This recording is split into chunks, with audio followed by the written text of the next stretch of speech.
Tonight we're going to be talking about the return, finally it's back, Fantasmic. We're very excited to talk about that. We're going to talk about some holiday things that we've seen already and give you a big preview of what's coming to Disney parks for the holidays and a Universal update all tonight.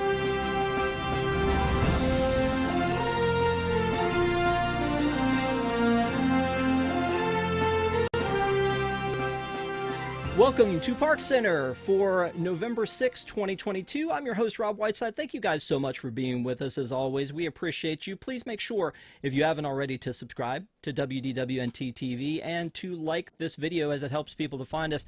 And we put together quite a cast of characters for you tonight, so you're going to want to hit like, smash it immediately for Mr. Jason Diffendahl. I'm offended that you called me a cast of characters. Okay. You're allowed to be offended. If you think that's offensive, we got a lot in store for you tonight, so buckle up. I'm excited. Desi? Hey, howdy, hey, everybody. Hello there. And her popcorn bucket? That's right. Okay. And Charlie. Hey, everybody. So thank you guys for being with us again. It's been a big week in Disney Parks news. We're going to talk all about that, and then we're going to talk about some weird sadness that happened over Universal. But first of all, Fantasmic is back, and although it's been back since May in California, they finally brought it back in Orlando. And not only did we have people there to see most of the show on November 2nd, but we had people there to see all of the show on November 3rd when it officially opened. And one of those people was Dr. Jason Diffendahl. Doctor, can you tell us what did you think of the return of Fantasmic after 2.5 years? So it's wait, I'm not Desi. Oh, well. You are now. That's weird. Yeah. Okay, anyway, I will tell you You're about still Fantasmic. here for the tea anyway. I am here for the tea. Fantasmic was great. In very, very much improved. There is a huge amount of improvements in lighting, in sound, in projection, and in the on the stage itself. And that's not even talking about the new scenes. So to be completely honest, I was much more impressed with the upgrades to the technology than I was with the new scenes. But it's a great show, and here's my take on it is that finally Walt Disney World has a good nighttime show. We've waited a long time for this. We now finally have a good nighttime show, and I'm excited. All right. Well, you know what? I talked about this before when we were talking about Disneyland and the opening of Fantasmic there, the return of it, is that I always, for some reason, thought my favorite California show was World of Color until I saw Fantasmic's return, and it just hits the heartstrings in all the right places. It is, to me, almost the ultimate Disney nighttime experience. And Charlie, the one in Disneyland, have you seen the one in Disney World, or are you just a Disneyland one? Just Disneyland. The few times that I've been to Disney World, it just seems like such a major time commitment when I'm trying to see everything else to go and wait for it. Like, you know, waiting several hours at Disneyland is fine because I can just come back next week or tomorrow or something. Disney World, it's a much bigger chunk of my day, so I haven't seen it. I saw the original, the pre-closure version online just to see the differences, and I really liked the Pocahontas scene more than the Peter Pan scene that we had. But, you know, overall, I still feel like it's not quite as good as the Disneyland one. I mean, pretty much. Not even close, Charlie. I was about to say, Yeah, pretty much you could say that about I'm trying to be everything. humble. It's my favorite attraction at any park anywhere in the world. Like, it's not a ride, but it's what attracts me to the park. And when I come in the morning, I think I'm going to do a bunch of stuff until Fantasmic because that's what I want to do. And that's the way I've been since it opened. Like, it's always been my favorite thing. And then with the redo, the second one, it was such a good redo for Fantasmic 2.0. It actually is, it feels like it was done by a fan. Like, it pays homage to the original and pluses it instead of just swapping in a new DVD to promote whatever new films have come out. And kind of feel like that's what happened with the Florida version, where it's like, was anybody really watching the show about Mickey's Imagination and being like, you know what I want is less Mickey and more Frozen 2. That's what I am here for. And so it just kind of feels a little cheap to swap those things in versus, you know, the changes they made for Disneyland feel a little more authentic to it, you know, to the property. Okay. I want to stop and give a quick shout out to William for giving us a super chat. Super chat for a rant, please. Jason, I feel like that's targeted to you, but man, Charlie's going to give you a run for your money. That's all I'm putting out there. Oh, yeah. Yeah, absolutely. So Desi, you've seen it before, and you said you've seen it online. Are you excited to go back and see this again in person finally? Well, I mean, I am always in favor of a Moana overlay of anything these days. But I thought it looked cute. I have purposely not seen the Disneyland version because everybody tells me it's so much better. So that way, when I see our version of Fantasmic, I'm still blown away. I still think it's great. I'm still happy to have it. As Jason says, it's currently the best nighttime show at Walt Disney World. So I'm happy it's back. I did have a reservation to go see it on Saturday, and I wound up switching it to go to Magic Kingdom instead. A, because I figured every other annual pass holder would be there on Saturday and would be super crazy. And B, because my priorities are for popcorn buckets, but I guess we'll talk about that later. Yeah, I mean, it definitely sounds like you've got your priorities in a weird order. You know, for me, Desi, I think you misquoted me. I didn't say that Fantasmic was the best nighttime show at Walt Disney World. I effectively said it's the only good one. Just to be clear. The other ones are okay. Not only are they not the best, they're not good. Oh, wow. Okay. I mean, I guess you could say that now that Harmonious. Rivers of Light is gone, sure. But I mean, you know. I mean, I don't mind if Harmonious. that still It's just existed, not- that would have been the second best. It's not worth the sight line the whole day. What, Harmonious? So, yeah, I don't mind Harmonious. I think that that's a fine show. Although my kids didn't care for it, they only cared about looking at their Magic Band the whole time. I will tell you that the night that Jason came back from seeing Harmonious for the first time, I don't think I've seen him, and we've all seen him worked up. I don't think I've ever seen him that worked up. He was like, "Oh, that dumpster fire I just watched. I don't know. This is ridiculous. That made no sense." And it just, yeah, it was. He was definitely fired up about that. Yeah, it was. So hopefully, whatever they decide to come up with to replace Harmonious will make you happy, sir. But again, back to Fantasmic. I mean, you know, here's the thing about the one, and I think we've talked about this before, East Coast versus West Coast, is that the one on the West Coast, you can step out and you can look at that around the rivers of America. Obviously, you don't want to block any of the congestion, but it's kind of like it just happens around you. And as opposed to the one in Florida, you've got to walk kind of like a half a mile back to sit in this huge bowl and wait for it. So I kind of love the idea that it's so structured and you got a place to sit and it kind of feels like an event. But also, it seems like that's going to take up a lot of your night. It's kind of a chore to do it. Jason, the day that that opened, how early did you get to the park? Were you one of those people that got to the park super early so you could get in line to see it? I was there at 7:05. Wow. That's PM, yes. So I literally walked in the park at 7:05 p.m. And made it to the 8 o'clock show. Was it the 8 o'clock or 8:30? No, it was the 8 o'clock show. I think it was. I think there was 8 and 9:30. But I walked through the gates at 7:05 p.m. There was an enormous line on Sunset Boulevard that stretched probably 3/4 of the way to Hollywood Boulevard. That line was for the second show, and they were still letting people into the first show, but warned you that you would have limited view seating, which is essentially the bleachers on the very top behind the main walkway. So that's where we ended up sitting. But I got in. I was probably one of the last 50 or so people to get in because I didn't see many people behind me walking up the path to the amphitheater. but we had decent seats. From that vantage point, the only thing you really can't see well is what happens on the water.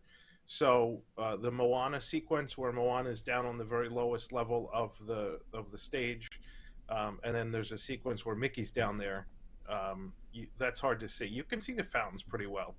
Um, so it's only that very lowest level that's hard to see. But as far as I was concerned, walking in the park at 7 p.m. instead of 7 a.m. like a bunch of other people, I was happy with the view. I was happy to be there. It was very exciting. You could feel the electricity in the crowd for sure, and that was neat. That was neat. Yeah, so here's a shot that we have of the Frozen scene that Charlie's so excited about them adding. But I I heard Jake tell me, "Hey, I got to get up in the morning, and we're gonna rope drop Hollywood Studios for a nighttime show." Just the level of anticipation for this, and apparently it got a little unruly as things got closer to time. But it's so funny to me that you could almost feel trapped in a theme park. Like, oh, there's nothing to do. They brought Uno cards. And I mean, that was just so funny to me that they were trying to kill time in a place that is designed to take up your time. But they had to be, they had to wait around the gate to make sure that they got a good spot. And again, if you check out the website, they definitely got a really great spot so that you guys can see the videos. It's on WDWNT's channel on YouTube, and then you can also catch it on the website. So thank you, Jake, for getting out there and recording the whole thing so the rest of us can enjoy it. Me personally, I'm going to wait and go see it live and in living color when I can get a chance to get down there and see it. But here's the other part: is Fantasmic dinner packages. I don't know, like, obviously you walked in at 7:05 and got a chance to see it on the very first night. Is a Fantasmic dinner package even worth it? I think what that was the result of no one having dinner packages, right? So the dinner packages essentially take up a third to a half of the theater, depending on how many they sell in a given day. So if you figure a third of the show is already accounted for, it's just like Fast Pass and Lightning Lane. The people that are waiting standby that didn't shell out the cash are sort of given short shrift when things get filled up. And so the fact that I could walk in at 7:05 and still get a seat for the first show is precisely because there were no dinner packages.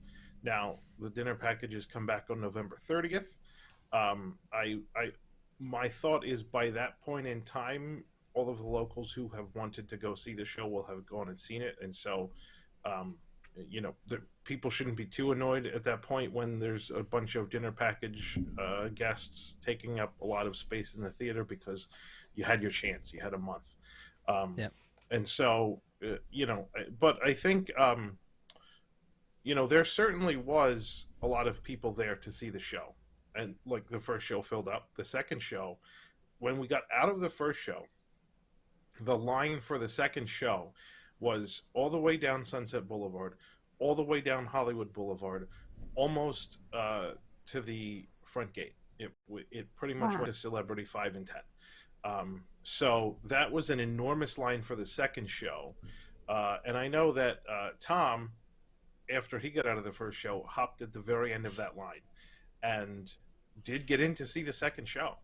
The issue was that they took so long to get everyone out of the theater and then reload a completely full theater that the second show had to be delayed to get everyone in, which was a little crazy, but on in hindsight, not surprising at all that you have to completely empty a theater of that size and then refill it, and you have maybe 45 minutes to do that. That's a tough one. So. Really interesting. I was kind of toying with the idea of, are they just gonna, go with the show at showtime, or are they gonna delay the show? And I'm like, people would be pissed if they delayed the show. They waited in that long line, that they were probably there before 8 o'clock for the 9:30 show. And so I think they made the right call by delaying the show 10 or 15 minutes in order to get everybody in and seated.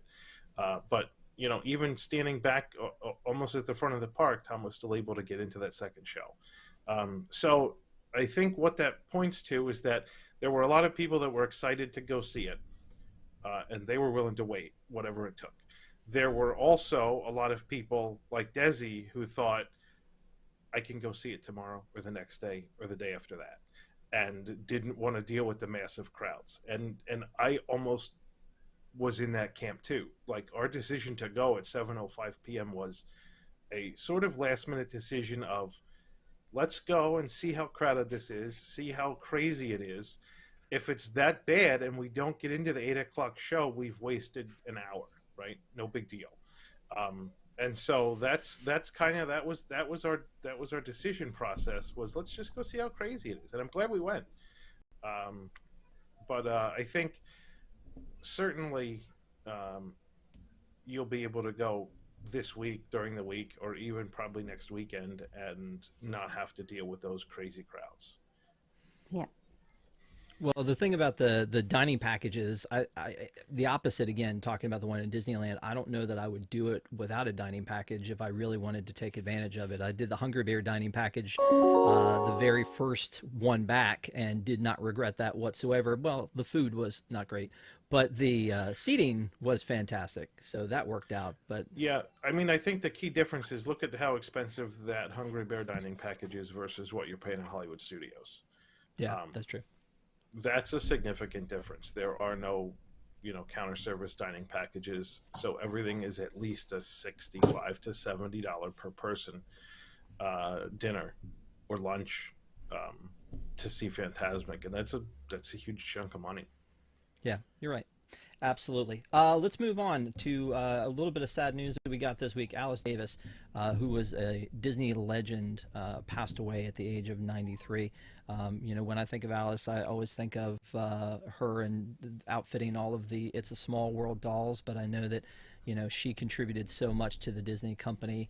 And, I think that just we're starting to, we're losing a lot of that legacy of these people who knew Walt and kind of created the magic at the beginning. It was definitely sad to hear, but she lived to be 93, which was great. I know that for those of you who are in the know that she married Mark Davis, and that I think is an amazing, fun story of these Imagineers who married each other, and there were more than one of these stories that happened. But Jason, do you have any? I know that there was a WDW connection to Alice, but I don't know if you ever. I did not ever meet her in person. No, but your point is well taken, that we are getting to the point in time where there are precious few people left that have a connection all the way back to the beginning. That's sad. It's rough whenever any of these legends pass away. I remember meeting Roy O. Disney back in 2004, and that was a really special moment. And so it's the kind of thing where you have to treasure these moments, and the young people nowadays aren't going to get to, they're going to be one more level disconnected from Walt Disney, and I think that's, to be honest, that's maybe part of the problem that's afflicting the company today. But that's a whole rant for another day. Charlie, any thoughts on that as well? I agree. I think I've had the opportunity to meet a few of the old Imagineers, and I got to interview Bob Gurr for a very long time. He was wonderful, and just kind of sitting around like, what questions do you want to ask? Like, what about anything? And like having that kind of wealth of knowledge, even if it's secondhand, but like about the early studio or the early design firm of Wet Enterprises, and how Walt used to run the shop, and how it worked, and why it was better with a small group of people who are competent and just told, hey, go do this, like go design a roller coaster, and it was just done, and then that was it. Like little things like that maybe you've heard a story here and there, maybe you kind of know about it, but hearing it firsthand and being able to then interact and ask questions and get particulars is so much more rich and meaningful. And I think it is something that's fallen out of the company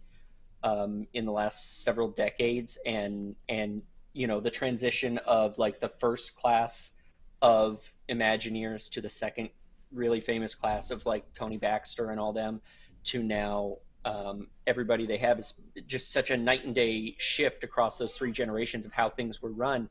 I think they would benefit from going a little bit more back to what it was back in the day. And I think the only way you're really going to get a firm grasp on that ideology and that philosophy of how to run the business is through this personal teaching, the same way it was taught, you know, from Walt to Imagineers and then from Imagineer to Imagineer. I think that's something that we're losing as these people are getting older and passing on, and we're not, the company is not taking enough use out of their expertise and their teaching ability. Yeah, I love how you took the little dig at competent. We're losing the competent people. You know, I when I went to the very first D23, they had some of the Disney legends on, like, you know, on the show, like on the floor, you know, seated on the floor. I was in the upper area and I saw some of them down there, went and actually got to meet Ex Intencio, and like, to me that was so amazing. I have a little like, you know, the Disney World like autograph book that I took with me and got his autograph in it, and it was just, you know, it was an amazing experience to be able to meet him. And you know, I would have loved to have just, like, you know, been able to talk to him about things. But the cool thing about that generation was they were giving these unreal tasks. They were told, hey, we have, you know, 100 and some dolls, Alice. We need you to go ahead and make outfits for all of them. Well, I'm used to making costumes for movie. Okay, yeah, I mean, just sure, Walt, whatever you need. You know, X, say we need you to write a song. A song? That's not what I do. You know, so these people were just so, they were trailblazers. Bob, we need you to design a monorail. Bob Gurr's like, what? What are you Hey, you know what? talking about? You know what no one's ever done is a metal tube roller coaster. Can you whip one of those up for me, Bob? That'd be great. Thanks. Yeah.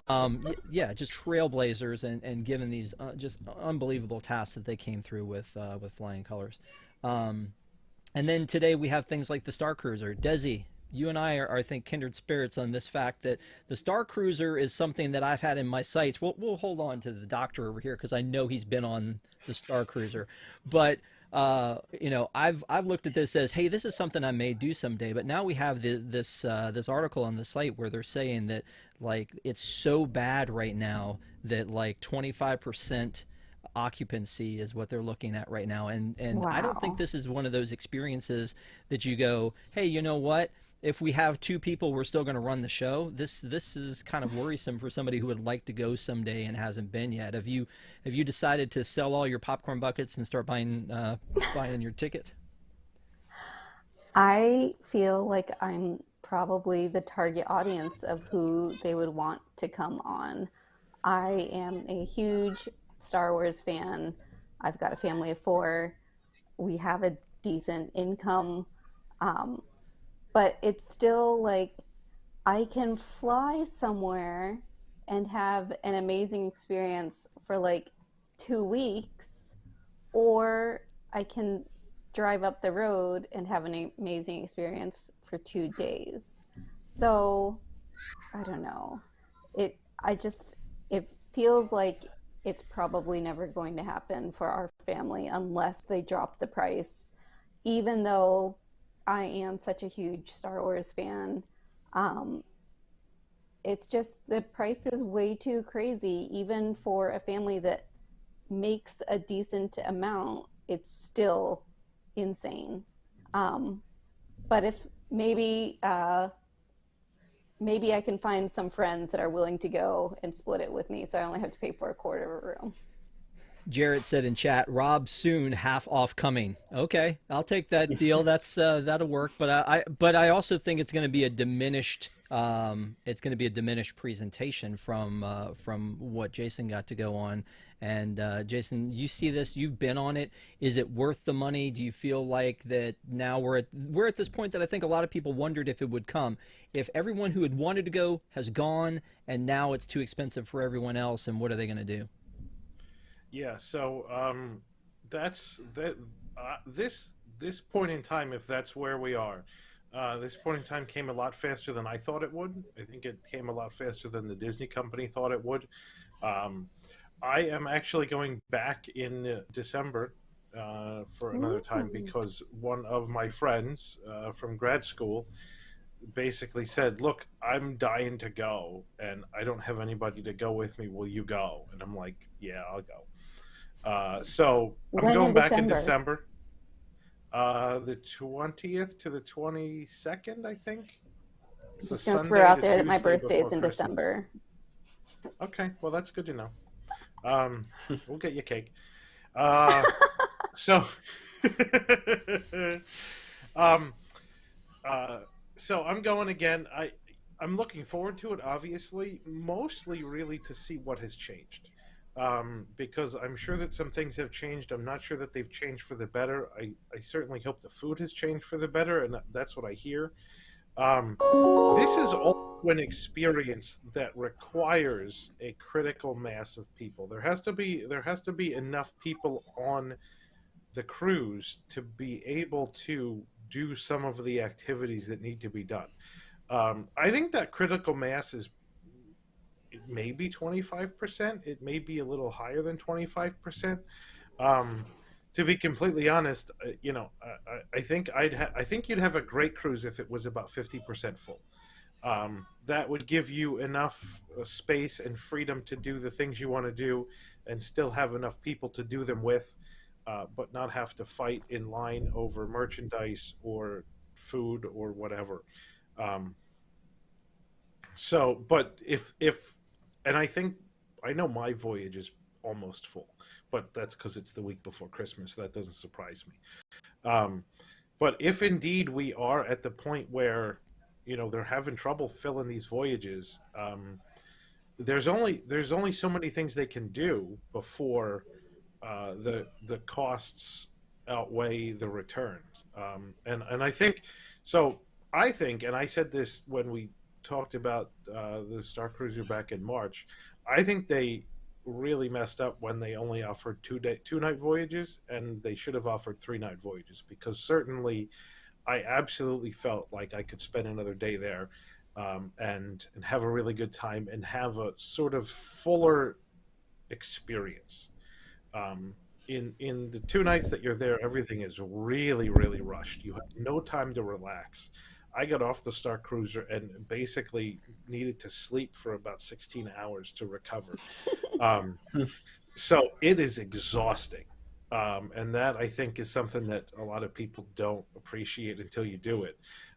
But so a more relaxed experience would be great. Absolutely great. I would um, and that gives you a little bit more of the value proposition, right? If you're getting 3 nights instead of 2 nights for the price, that's a better value. It still may be expensive, but it's absolutely a better value.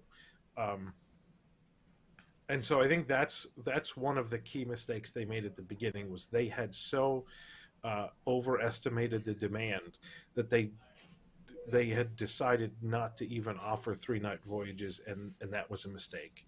Um, and I think you're seeing that now. But so maybe that's one of the things they do. Instead of cutting the price in half, they offer 3 night voyages for the same price as they were doing two. Obviously, you're not going to have as you're not going to have necessarily 1/3 more entertainment, but you're going to have a lot more free time to explore and downtime to rest and relax. And I think that would be great.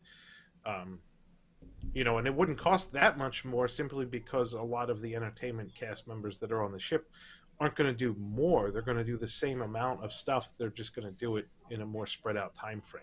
So really, all you're paying for with an extra day is another set of meals. Um, but I'll let you know what it looks like in December. I'm going to be super interested to see how different it is. Well, you know what? I look at it as, and I've talked about this before. The reason I went to Galaxy's Edge in California before I went to the one in Florida is I wanted to see it immediately and see, like, before they start changing things and cost cutting things and people start, messing with stuff and they have to, like, change things. So I wanted to see it, in its original format. So I would love to hear from you how much of it has changed from opening day till wherever you are when you go to see it, because I bet already a lot has probably changed, and I can imagine even more is coming on the way. So.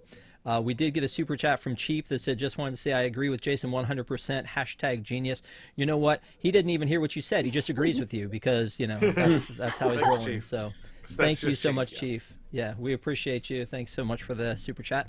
So let's go on to the next thing, because I know Jason loves the Guardians of the Galaxy Cosmic Rewind. I think I heard that's your favorite attraction. And you would like to go on many, many, many more times. But they've added sort of a new thing, a new flash to the beginning of it. And I don't really have, there was a video on our website. I don't really have I wasn't going to play the video, but it's right when you're lifting up the hill backwards, and it's like, we're going back, and then they do a flash there. I feel like this is probably one of those things, kind of like when you're on Flight of Passage, where they kind of like sort of shock you a little bit so that you're disoriented for a moment and then you take off. I don't know if Jason or Desi, either of you, having been in Florida, have seen this new effect. I haven't have seen not. it yet. Yeah. I don't think they need to worry about disorienting me more than I already am. I didn't think it was that bad. I get motion sick all the time on like boats and airplanes and cars. I never felt sick on any of the times I've been on Guardians of the Galaxy. See, I never get motion sick on boats or airplanes or cars. I don't get motion sickness on Forbidden Journey at Universal. I've actually never gotten motion sick on any ride anywhere for the most part until Cosmic Rewind. So, wow. But it's bad. Charlie, Charlie, I don't think you've ridden Cosmic Rewind yet, but I'm getting motion sick right now. The chat is flowing too fast. Like I'm not the target audience for this. Like I would probably do it when I'm there just to say I did, but it's like one of those things you plan like at the end of your day, I'm about to go back to the hotel room and lay motionless for 6 hours because just in case, yeah. Don't do it at the end of your day after you've eaten and don't drank do it around after the world. After dinner's. But yeah, I haven't been on it. I haven't been out to Florida since before the pandemic, so I haven't seen any of the new stuff. 50th or nothing. Gotcha. Back up. Pandemic. What is that? I'm sorry. Anyway. The plague. That's a California thing. We don't have that in Florida. Right, obviously. It was because Disneyland was closed for 2 years, and in Florida was open again in 3 months. So when you go back on this attraction, like I rode it 4 times in one night. I freaking love this attraction, and I do get how that would happen, that you would get motion sickness on it, but I can't get enough of it. I can't wait to go back and see see what it's like with the Christmas song added to it. I wish they were doing a complete overlay like they do with Guardians Tower in California for Monsters After Dark, but at least they're changing up a little bit, which is something. So I can't wait to see that how that ride is with a little Jingle Bell action or whatever song it is that they were writing for it.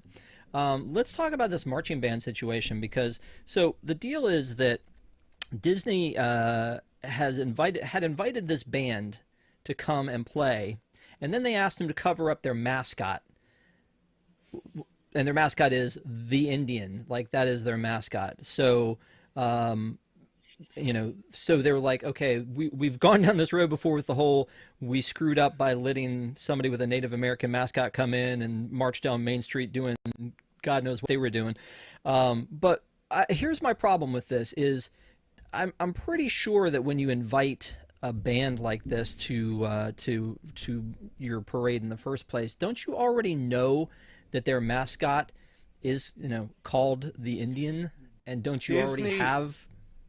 Disney created this whole problem for themselves, and, all the people that are pissed off, Disney deserves it, because, if you're going to have an issue with a band's mascot or outfits or whatever, then do your due diligence before you invite them. And if you invite them, then don't ask them to, essentially cover up their school logo. once you've already invited them. That's just idiotic, and it's just another problem that Disney has with not really doing a good job at what they're trying to do. Yeah, I think I agree with you 100% that the problem was they should have known this going in and not ask them. And maybe there's some catch here along the way that we don't know, but just the optics are Disney invited them and they said, great, we're coming. Got the kids all excited. Pack your bags. We're going to Disney World. We're going to perform. And they're like, oh, can you cover up your logo so that you don't offend anybody here? And they're like, no, because they'd already been down this road. They'd already been challenged locally with it and decided that they wanted to keep this for whatever reason that they wanted to keep it.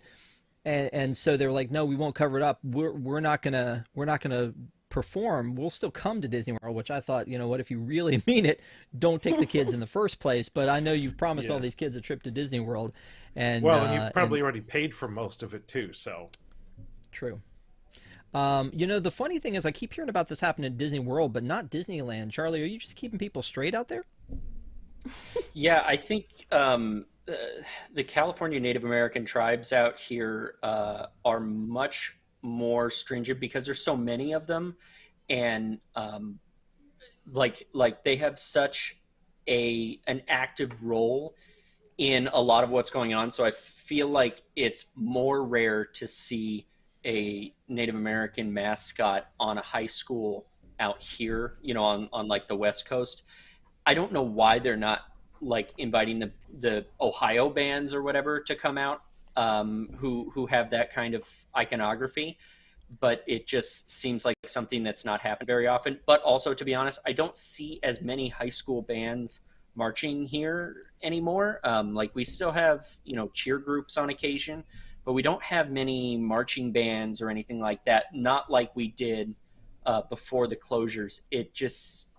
I don't know if it's something that they're phasing out or if it's, people just don't want to come. I'm not sure what it is, but I think it's also something where maybe you could get away with it at times in Florida, but like out here, you're absolutely not going to get away with it even once. So like, don't even try.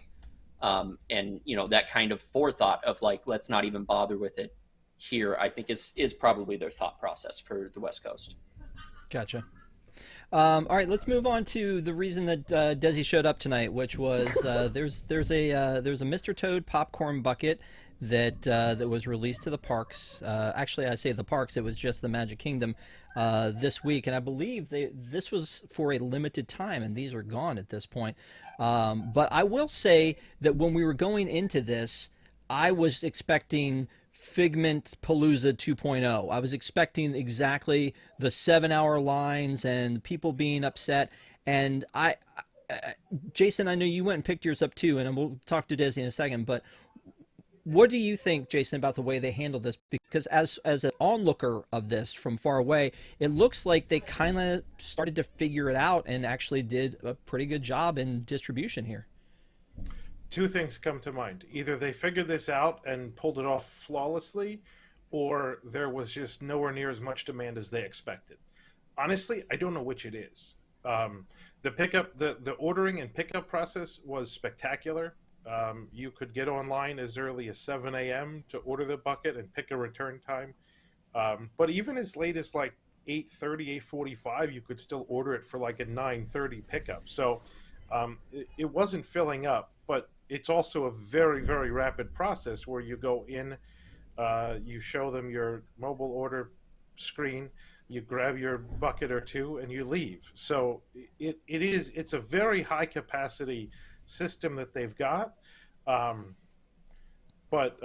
So maybe it just worked that flawlessly, or maybe there wasn't much demand, or maybe it was somewhere kind of in the middle.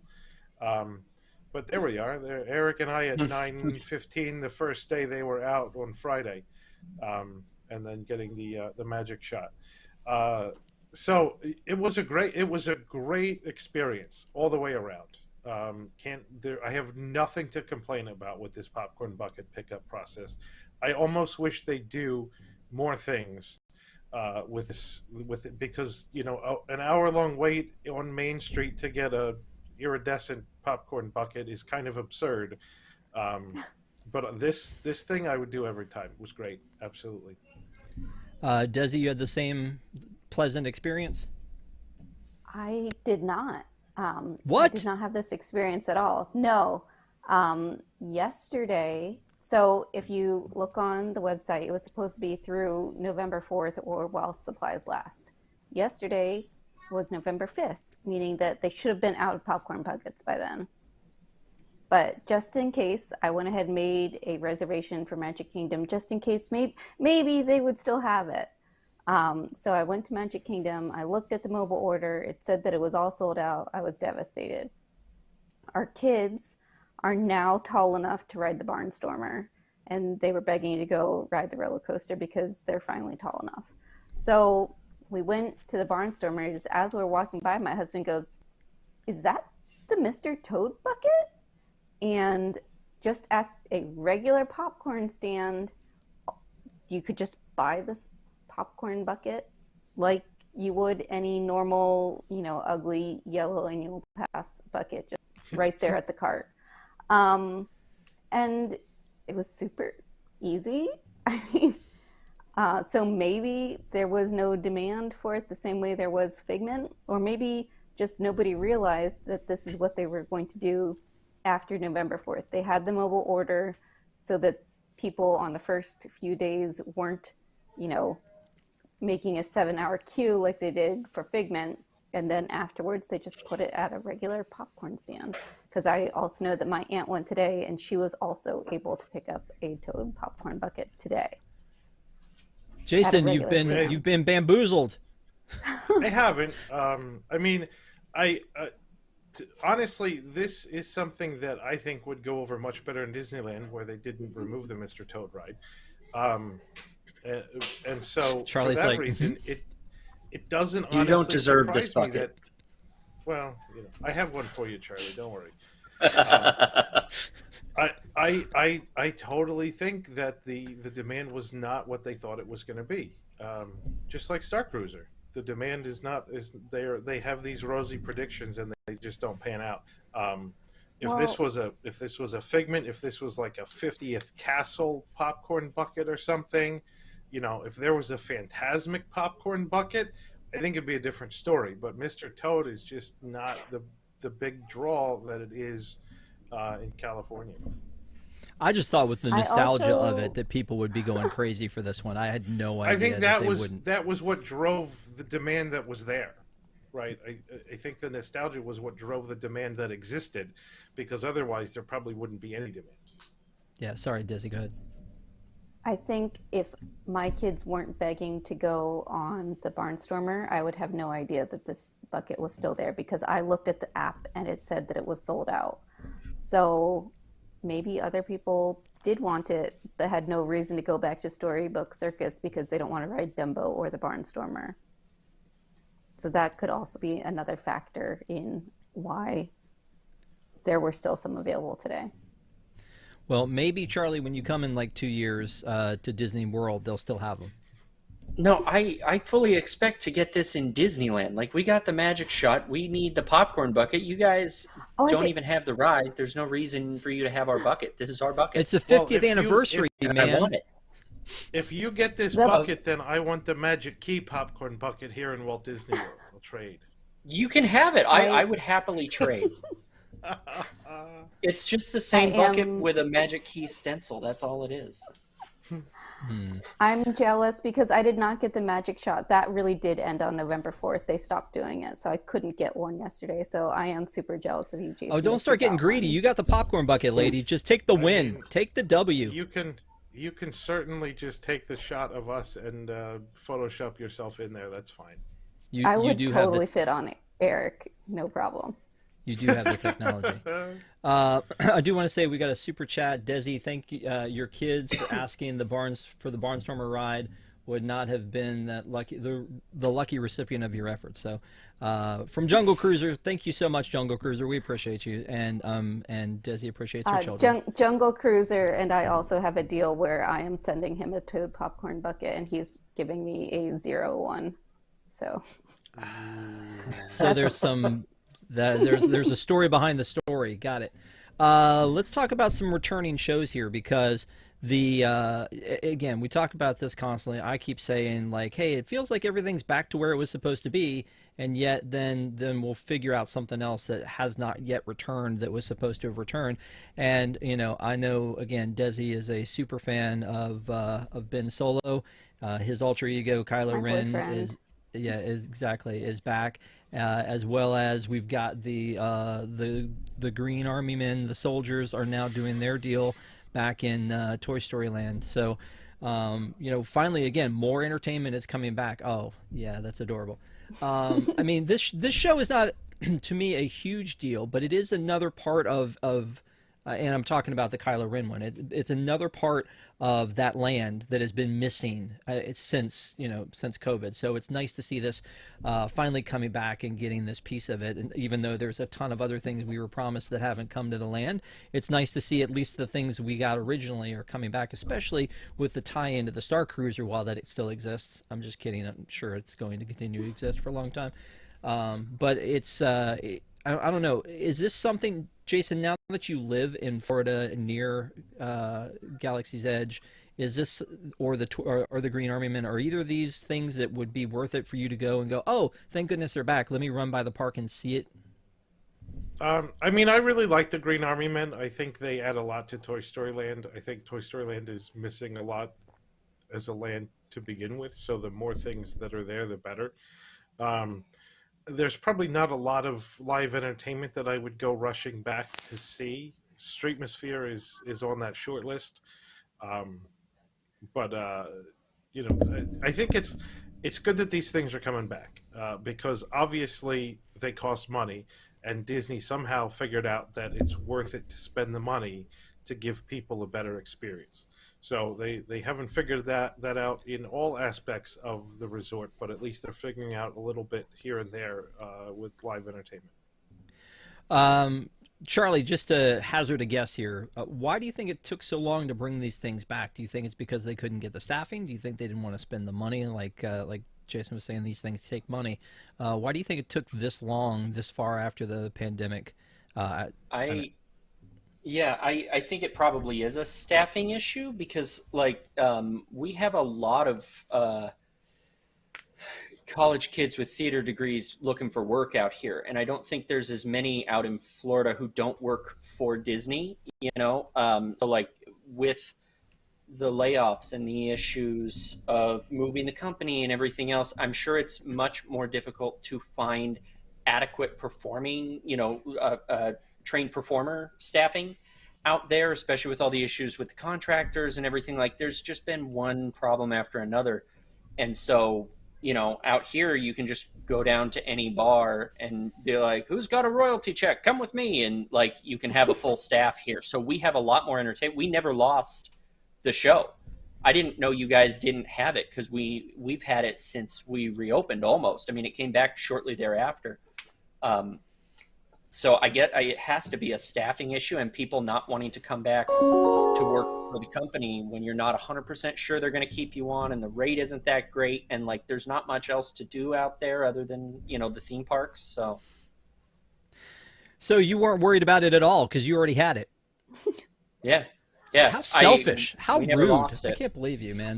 I genuinely didn't know that you guys didn't have it. I wouldn't think to check, do you guys still have Ogas? Of course you do. The park opened. Of course you have it. It came back. And, I didn't think that they didn't roll it out until I saw the article, and it clicked. Oh, yeah, you guys have a completely different setup than we do sometimes. I have a Google Doc of all the things we still don't have. I'll send it to you after. Yeah, I'll read it all. So, yeah, absolutely. So the buffet is returned to Tusker House, which I would go into great detail with because I love that buffet at Tusker House. But for the interest of time, I'm going to move on to my favorite game. Let me interject, go ahead. Rob. One of the things that I know is on your Google sheet is a buffet that hasn't returned, 1900 Park Fare, that I'm anxiously awaiting. Okay. So one of the few restaurants that hasn't reopened at this point.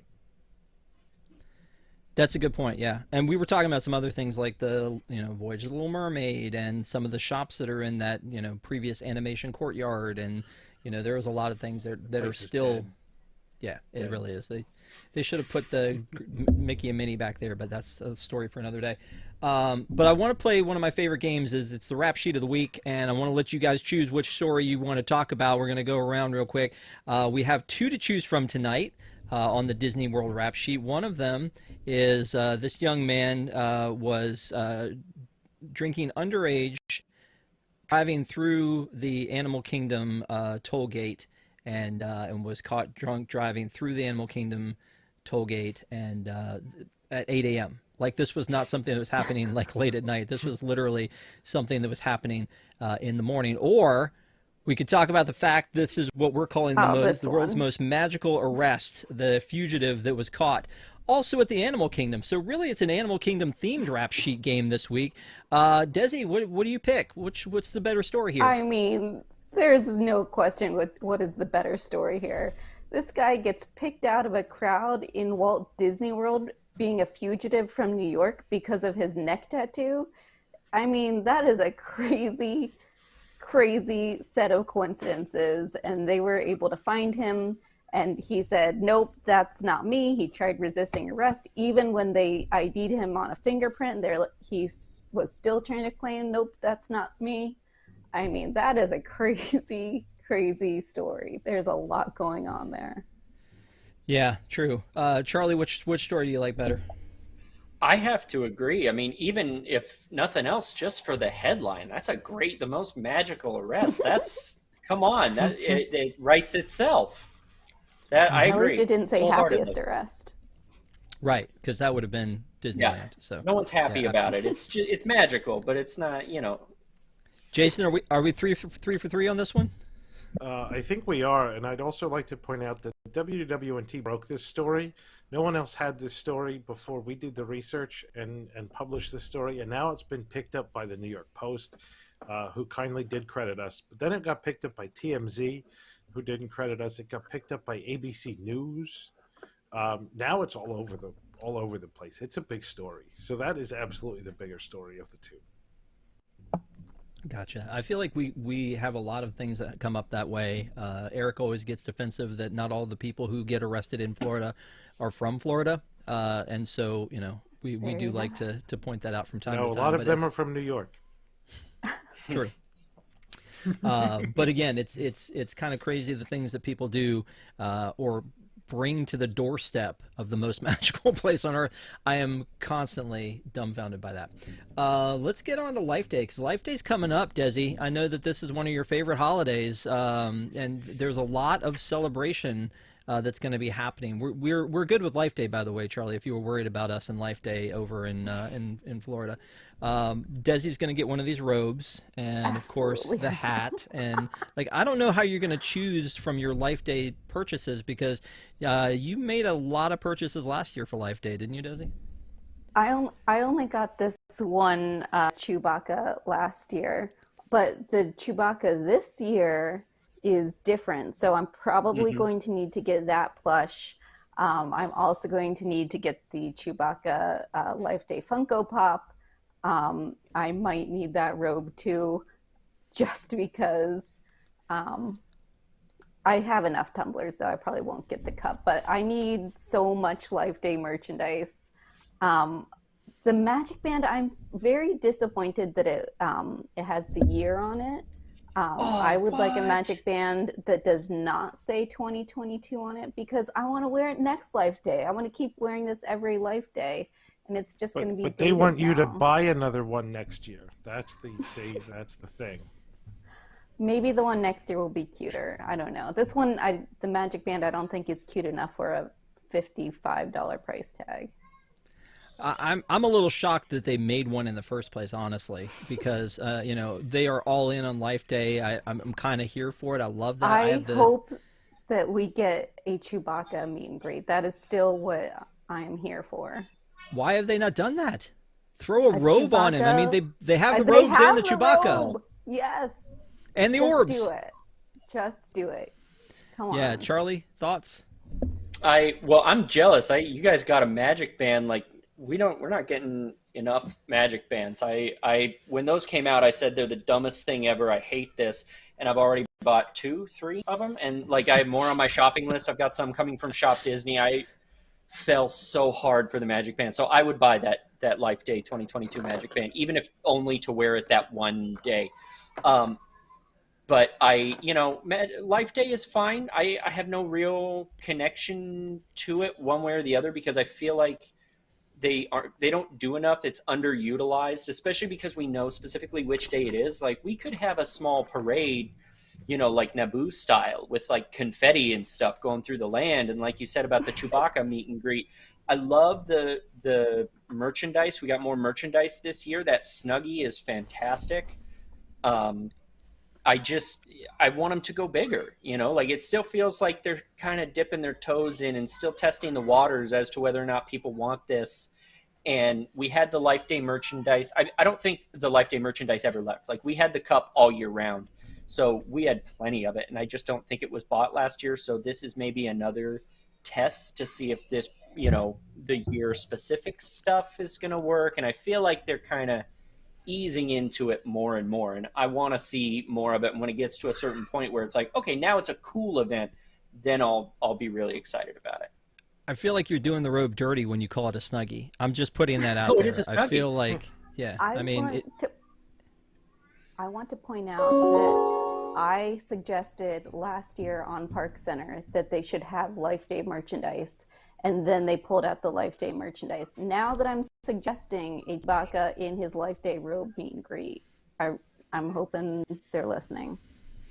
Here it comes. Yeah, keep pointing out the obvious stuff, and they'll probably keep doing it. Jason, any Life Day thoughts from you, sir?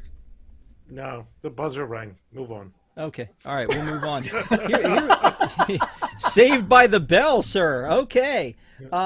This is something that I feel like we need to talk about, folks. The same-day cancellation policy for dining reservations. I feel like this is a game changer. I can't tell you how many times I was up at 11:59 the night before arguing with my family. Are we going to keep this reservation or are we not? I got to dump it now or I'm going to get charged tomorrow.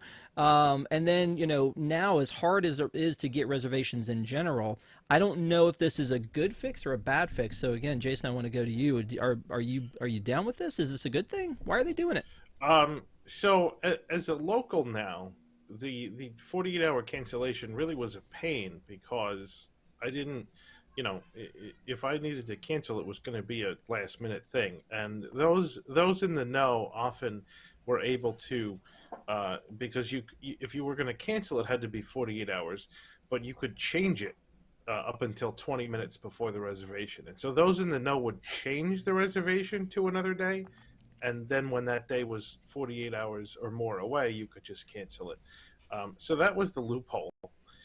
Maybe too many people figured out the loophole, and therefore it didn't make sense to have the 48-hour cancellation, and so now it's just a 2-hour cancellation. To me, that makes more sense. I think it is actually a great thing for people who still try to be spontaneous at Walt Disney World, no matter how hard it is, because that means you're going to have more walk-up availability. So I think it's a great thing. I rarely make reservations far in advance because I don't know what I'm going to be doing anyway. And this actually happened way before I became a local. I rarely made reservations and always managed to snag things here and there. It's not like the perfect thing, but like I got a Sanaa reservation a day before. I got a Le Cellier reservation the day before, so it's not impossible. But I think it's overall it's great. I think it's a step in the right direction. It's a very guest friendly move, and there's really no downside because there's always people that are going to take the walk up list and fill up the restaurant. Yeah, I agree. Desi? Well, also as a local, I hardly ever make reservations in advance because, well, up until this park reservation thing, sometimes I didn't know that I was even going to the park until that morning. So I would usually just see what was available day of. So I was kind of just taking scraps. And now it's like, oh, well, people can make cancellations that day, a couple hours out. Maybe I'll actually be able to get into a good restaurant that I didn't have to book, months ago. So I'm happy about it because it probably means that I'll get to go into, something other than beer garden, which I feel like is always available. I mean, Nine Dragons. That's me. Just it's like, but That's good, too. yeah, but I agree with you. I feel like it's it Spice should Road be better. Table. Spice. Mm-hmm. There's Yeah. never anyone at Spice Road Table. I love I would- Spice Road Table. I've always There's argued the never fact that anyone there. if you can make a reservation 60 days out, it's like I don't know what I'm going to want to eat on at 8 p.m. on a Tuesday in November when it's 60 days out. And so I like the idea that that there will be more reservations hopefully in the queue because people can cancel at the last minute. The one thing I hope that they don't do is decide because I can cancel, let me make 6 reservations, and then they're going to take up all that space and people aren't going to be able to book the things they I want. think that's separate because the app will still tell you. I've seen it happen very recently. The app will be like, you already have a reservation for this time. Do you want to keep that one or make this new one? So I think that's totally separate. Well, but you can still have 4 people in your party and everybody make a reservation for the same time now that they can cancel it day of. I mean, Don't again, tell it's just them a the thought. secrets. Oh, sorry. Well, there were a lot. There was another secret I thought we were going to disperse tonight that I was like, let's hope that doesn't come up. So we won't talk about that. Charlie, thoughts? I don't really deal in reservations or anything because so much of our stuff, I don't believe that anyone actually books it ever because I don't ever see reservations available for anything. Like I'm pretty sure it's just a bunch of bots who make reservations and they don't actually exist. So everything here is pretty much walk up. You can get walk up if you have to. And, it's a headache, but whatever. It's part of the experience. It's part of the Disney magic is going and standing in line for 20 minutes before the restaurant opens to make sure you are in the proximity of the list. Yeah, and I did that with you once, so it was fun to do. We're going to take a quick commercial break. We're going to come back with a Universal update. Annie will be with us to talk a little bit about Universal and the fact that, folks, it looks like the KidZone is going to be no more. So stick around. We will be right back with more ParksCenter after this.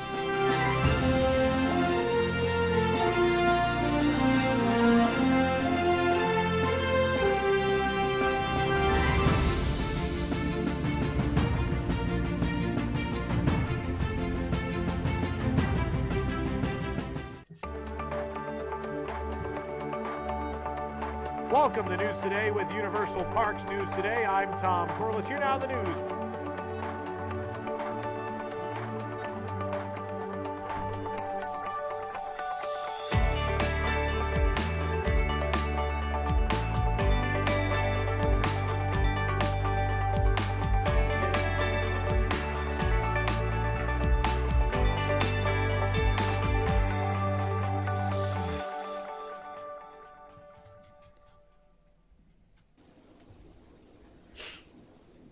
Welcome to Deep in the Plus. Each week, join host Rob Whiteside as he and a panel of Disney superfans take a different movie or TV show from the Disney Plus catalog. They'll tell you its history, details, and give their review, so you'll know if it's worth your time. Current shows, classic movies, and everything in between. Watch Deep in the Plus live Wednesday nights at 9 Eastern for new episodes. Or catch Deep in the Plus anytime on YouTube on WDW NT TV.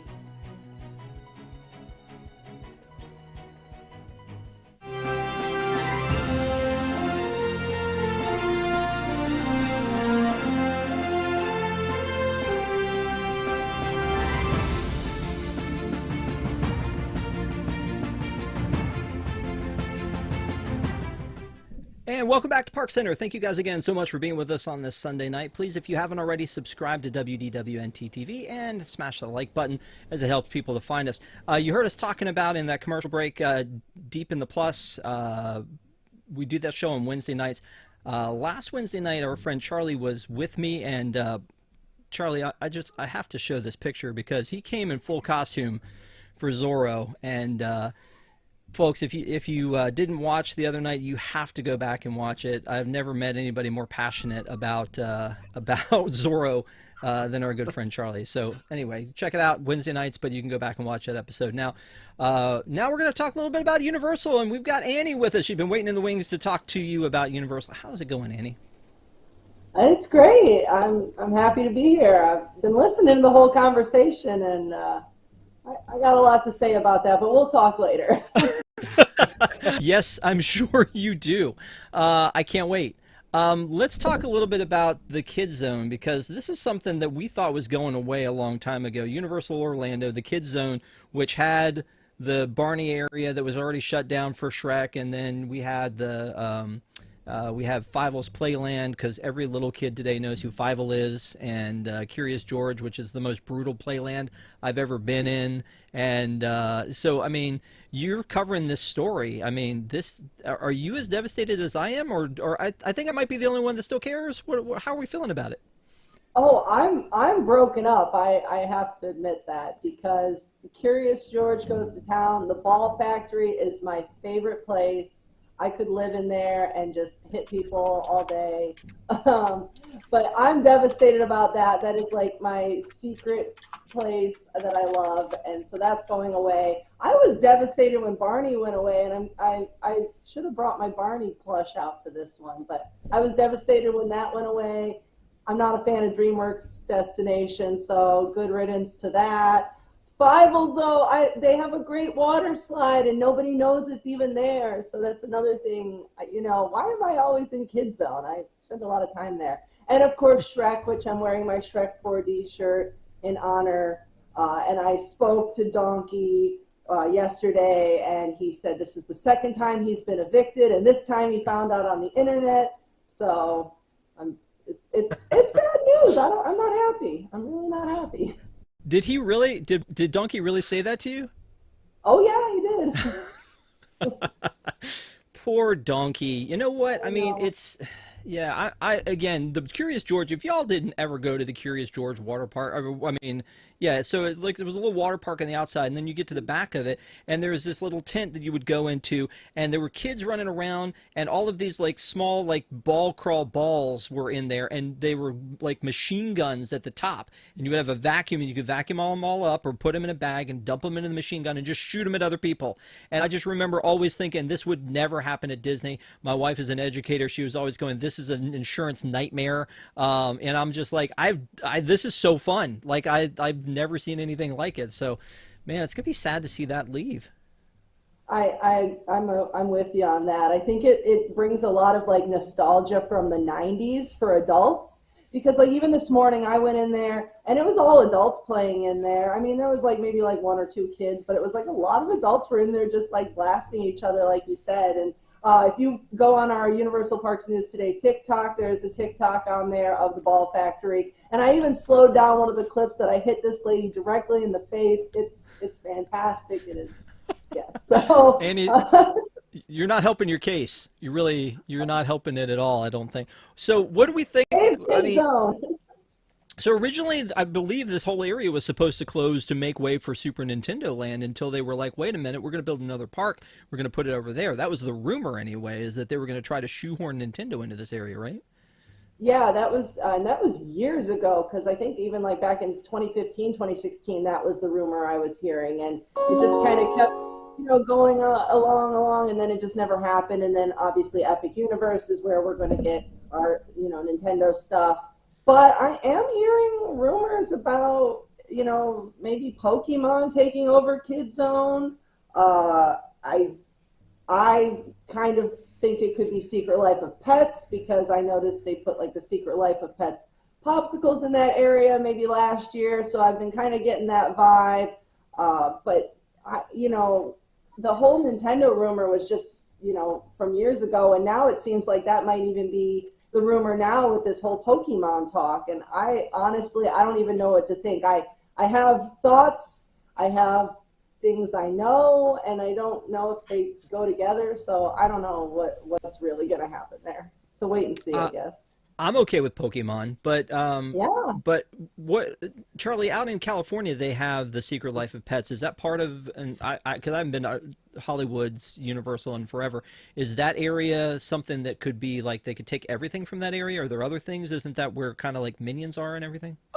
Yeah, so they kind of grouped everything together that's like the kids area. Like Minions used to be T2 3D, and they expanded that out to include the water park, the Super Silly Funland, and all of that stuff. And the Minion Cafe used to be the Cyberdyne Cafe. So that was kind of its own thing. And then they took out like the entire center section of the park in pieces over several years.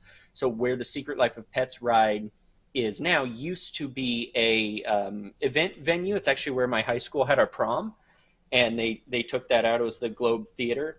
And so they kind of built this out of nothing and made Pets Place and Illumination Avenue, where like all the kids are just over there, because there's not really a whole lot else for kids to do other than the Kung Fu Panda ride, which is right down at the end of Pets Place at Universal Plaza. So it's all right there at the front of the upper lot, and you don't really need to go any further into the park if you have small kids. But that, again, is not something where they like repurposed any of what's existing. They just built it from scratch. Like they tore down the buildings and built everything entirely new.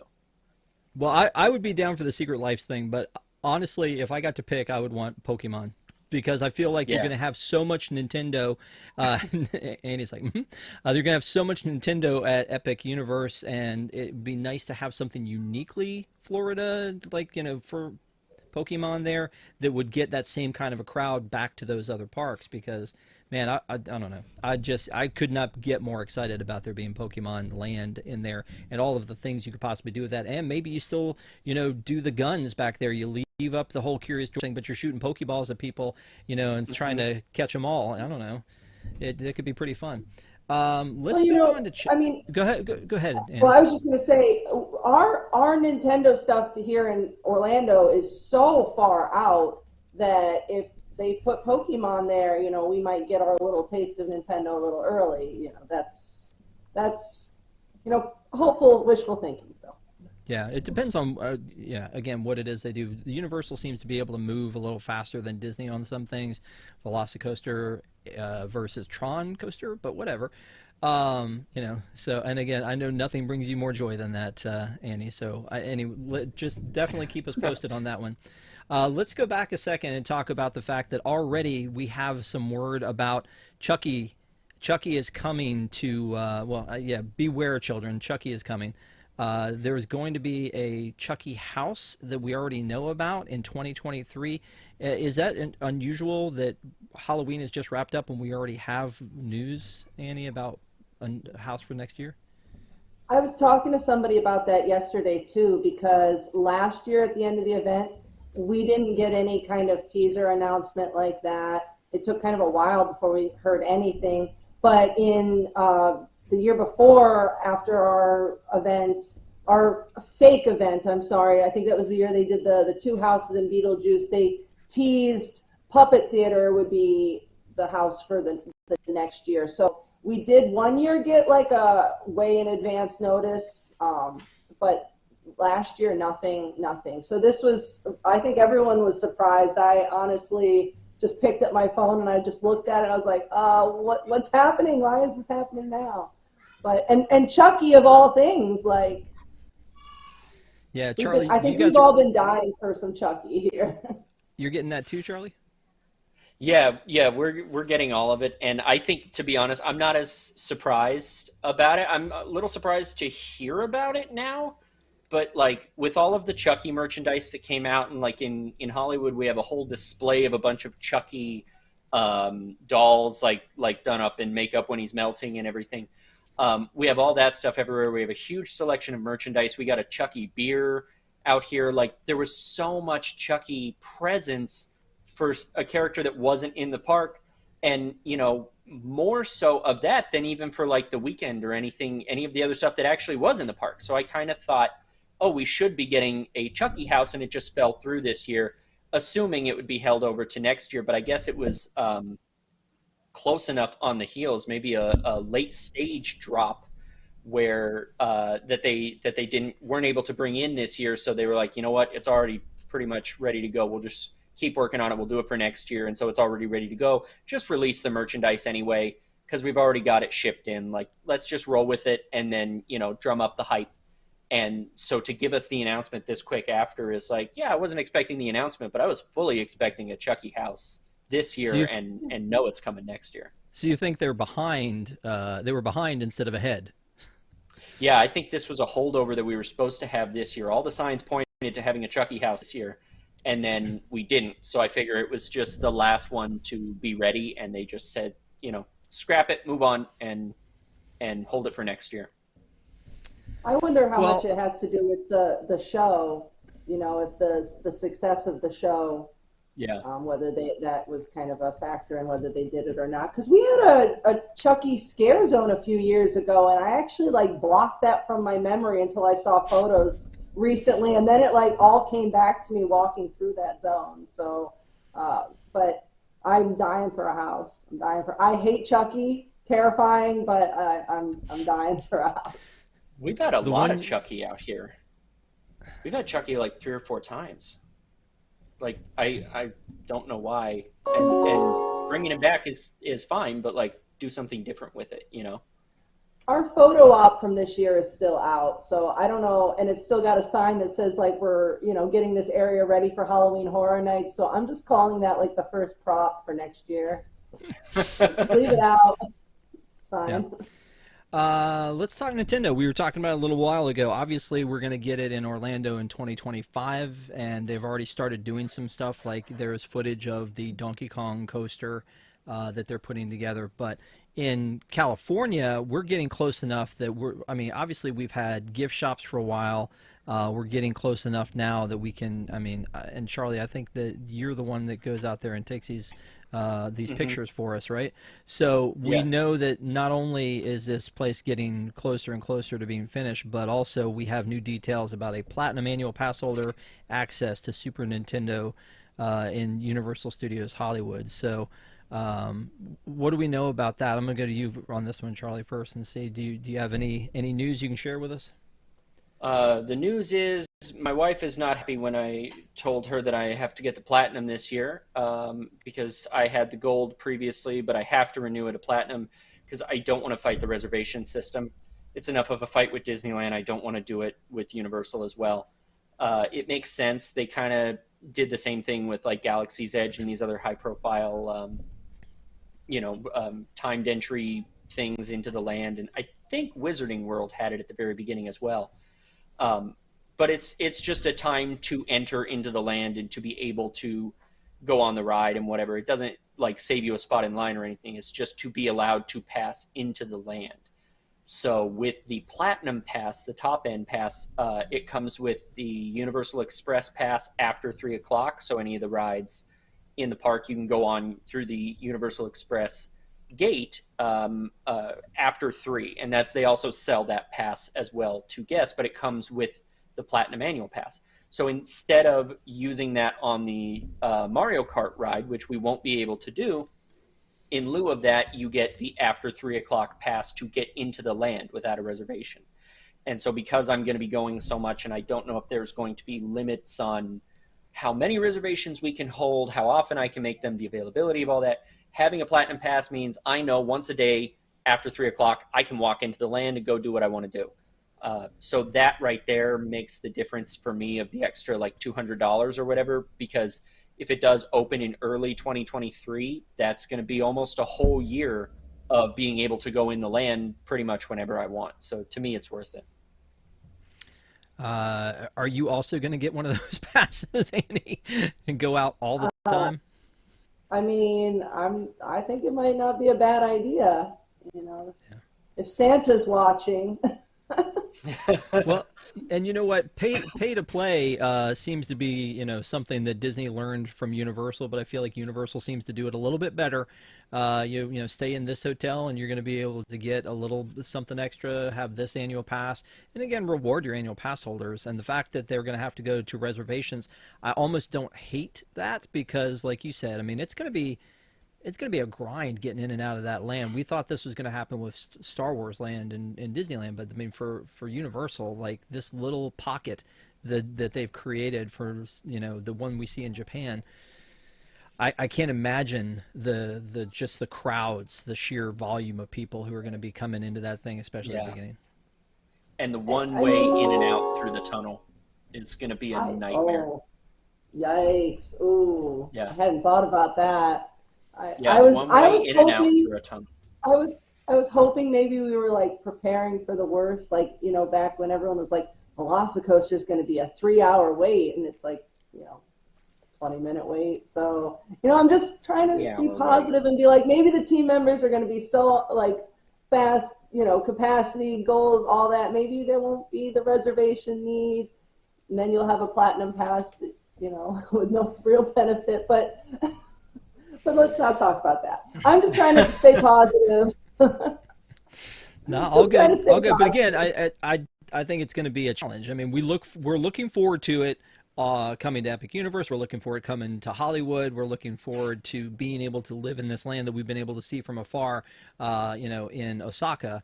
But now it's going to be something that's going to be here in the States. I'm going to want to go see it, but also I'm very afraid, like, of how much, like, what are the crowd levels going to be like? How much am I really going to be able to do? It's a little land, just like Galaxy's Edge was designed to explore. You know, just like Hogsmeade, just like, you know, Diagon Alley. These are little areas that they're small, and they were designed to be able to go in and feel the vibe and explore and do things, and, you know, touch your watch on the you know, on the power-ups, and go and dine with Toad and all those fun things that we've seen. And it's scary to think, like, when's it going to be in a situation where we can all go? So as opposed to how I feel about the park reservation system at Disney, I'm on board with it here, because I want everybody to have a good time when they go, and to be able to, you know, it not be an overwhelming experience. So I can't wait to see that. But Annie, you had a good segue where you were talking about Santa.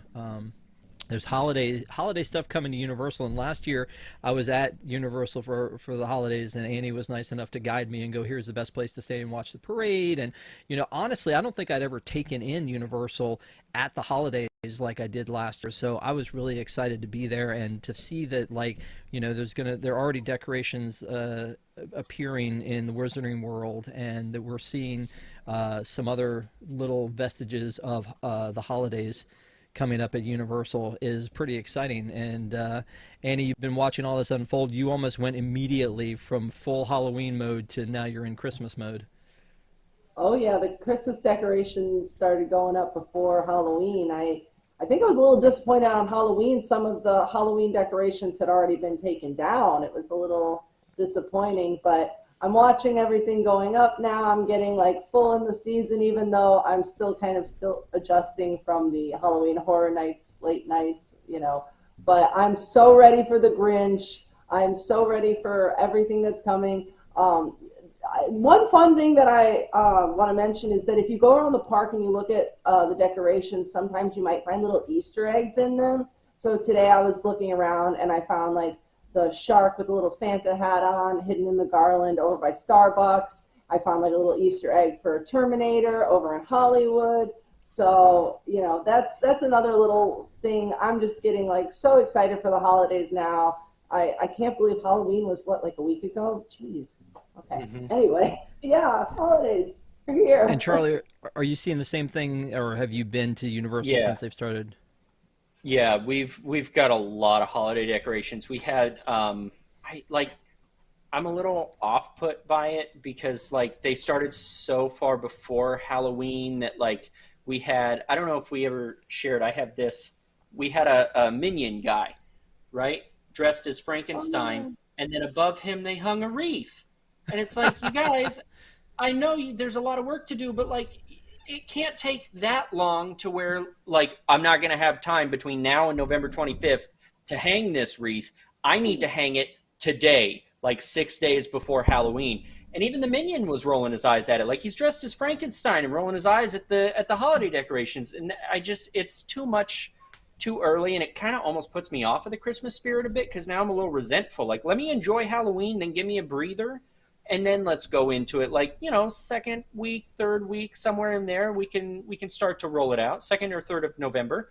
But like, it's too much too soon, and it's beautiful, but when I see it now, I'm going to be like, I ruined my Halloween. I don't want to do this. I keep thinking next week is Thanksgiving. I keep I thinking know. next week is like. That's why I just looked and I'm like, I can't believe Halloween wasn't even a week ago. I feel like I just hyped up the holidays and I need to reel it back in. Little boo, still here. Well, I mean, poor Thanksgiving, though. Poor Thanksgiving always loses out because Thanksgiving, it goes from school supplies to Halloween to Christmas. And it's just like maybe there's some turkey napkins over on the side or something. So, I mean, it definitely gets the short end of the stick when it comes to the holidays, but definitely not as marketable. One last thing before we move, before we go on or let you go, Annie, is that there was one other story about... about the Green and Red Coconut Club. Tell us a little bit about that. So the Red Coconut Club in City Walk got a monster overlay for Halloween Horror Nights. It became the Dead Coconut Club. And now for the holidays, it's becoming the Green and Red Coconut Club. And I saw in the windows like some Earl the Squirrel decoration, some other little Christmassy things, but it looks like they're still working in there, so I can't wait to see the finished product. It's one of my favorite places in City Walk, and they had opened it for like a little pass holder kind of perk. I think it was last Christmas, and I had never been in there before then, and I just like fell in love with the inside of it. It was just so beautiful, and you really kind of just walk by it in City Walk and don't realize what's in there. And now that they're like giving it the love and attention and bringing people in, it's just like, it makes me so happy. And to have like a themed, change over, it's not going to be the same. It's going to be something new. This is one of the things I'm really looking forward to most for the holidays because it's completely brand new to us. So I can't wait. And before I let you go, I assume you own this. Not yet. What? I bought a Frankenstein plush that day. He was 70% off, but Earl's coming home very soon. He would have been over here with me if he was here, but he's coming home very soon. Awesome. I was not ready to give up Halloween. I think it was Halloween the day I found him. Well, you and Charlie have that in common. Just a little bit miffed at at Christmas seeping in a little too early because I know both y'all really enjoy your haunted houses and Free up though. A little free. Yeah, reluctantly, both of you. You're like, I got this. I don't know. I'm trying to keep it going. Yeah. All right. Well, thank you all very much, as always, for talking about Universal and giving us a glimpse into what you guys are seeing there day in and day out. It really helps us to share the love with everybody about what's happening at Universal Parks. So we appreciate it. And we're going to be right back. We're going to finish out the show real quick with talking about a holiday preview at Disney Parks. So, folks, don't go away. Thanks a lot. We'll be right back.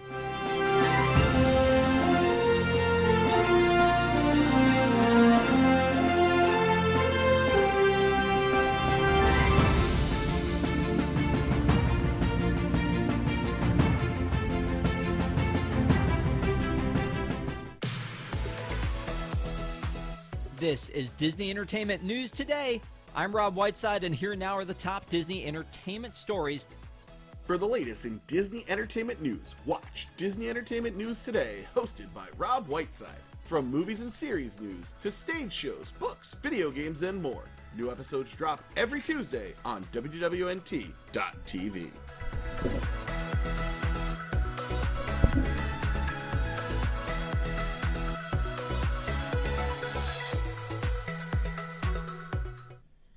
It's time to adjust that set and turn that dial to WDWNT TV, our new channel where some of your favorite programming from the WDW News Today YouTube channel is heading. If you want to continue to see Boxed In on Fridays, ParksCenter on Sundays, and as well our Thursday night comedy variety show WDW News Tonight, you'll have to catch them at their new home, WDWNT TV. It's easy to subscribe. Just put in the URL, WDWNT.tv. Hit subscribe and make sure you get those notifications. Again, is the only way you'll be able to continue to see these great shows as they are moving away from the WDW News Today channel permanently. We hope to see you over there at our new home, WWNT TV.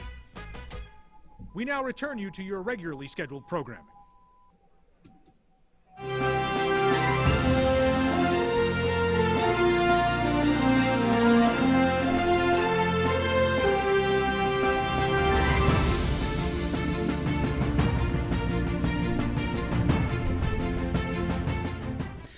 Again, thank you guys so much for sticking around with us. We're going a little bit long tonight, but we definitely want to talk about holidays coming to Disney parks. So thank you guys for being with us. Again, if you haven't already, please subscribe and give us a like.